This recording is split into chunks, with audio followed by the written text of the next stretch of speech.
Now coming to the middle cranial fossa.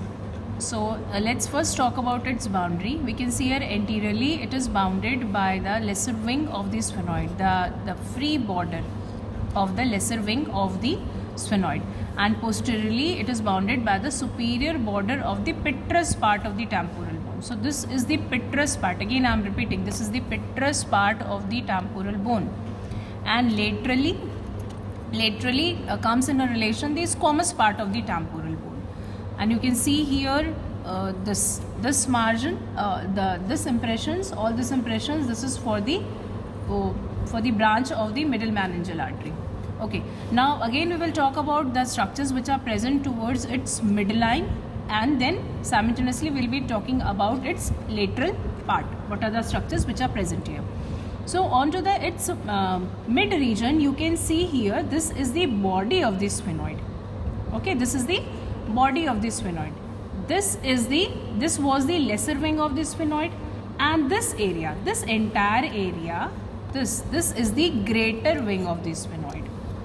So okay, this body of the sphenoid, as I have told you in anterior cranial fossa also, the anterior part of the body of the sphenoid is known as zugum sphenoidal, and this body of the sphenoid, now it has a three part. The middle part, which you can see here, it is a saddle in shape. This is also known as the stella turcica or the hypophyseal fossa. The anterior part, this is known as the anterior part is known as tuberculum sella. Tuberculum sella, and the posterior part, this is known as dorsum sella. The posterior part, which is known as the dorsum sella, it contains the posterior glenoid process, and this tuberculum sella, it contains the anterior clinoid process. This is the anterior clinoid process, and this is the posterior clinoid process.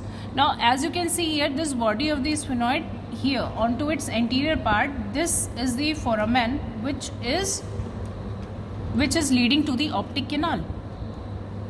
So this we have inserted the probe here. As you can see here, this is the optic canal, and you can see here through and through this optic canal, it is opening onto the orbit. Now beneath this optic canal, there is opening of the fissure. This fissure, this is the superior orbital fissure. Now you can see this is the where the probe is inserted. This is the superior orbital fissure, and again it is coming out, or it is leading to the orbital area. Now let's see what are the foramen which is present to the greater wing of sphenoid. This foramen, this is the foramen rotundum.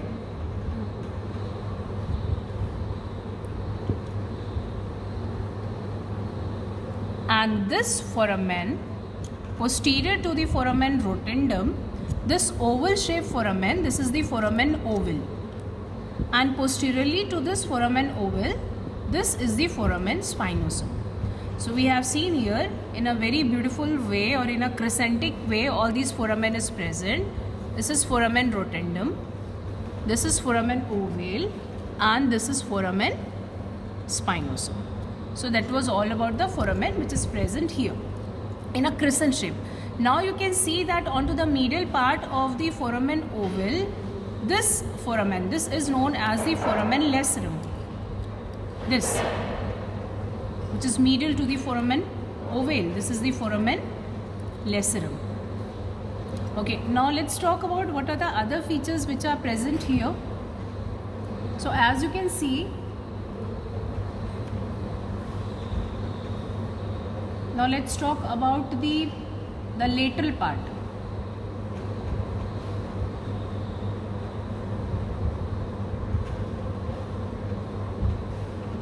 Okay, before the lateral part, let's talk about what are the impressions which are present on towards the anterior surface of the petrous part of the temporal bone.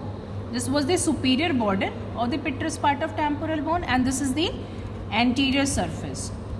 So we will be leading from the medial towards the or anteriorly. We will be moving from anterior to the posterior side. So anteriorly, you can see here this impression. This is known as the trigeminal impression. which is present near the apex of the bone. This is the apex of the bone, and this impression, this is known as the trigeminal impression. Now posterior to this trigeminal impression, there is a hiatus and there is a groove. This hiatus is for the greater petrosal nerve, and posterior to it, this hiatus or the groove, this is for the lesser petrosal nerve.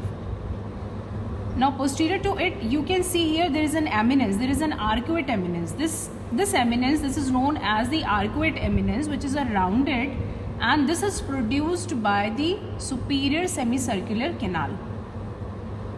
And this area, this is the tegment tympani. And what is a tegment tympani? As I have told you, it is a thin plate of a bone which is forming the roof of the middle ear. So, okay, once again I am repeating.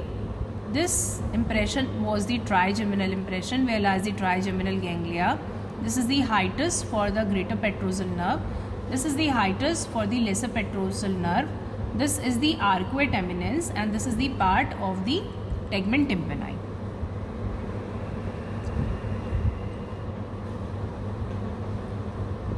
So as you can see here that this middle cranial fossa, it comes in a contact with an ear. So if there is a fracture to this middle cranial fossa, this will lead to the bleeding. Or the flow of the CSF will occur through the ear.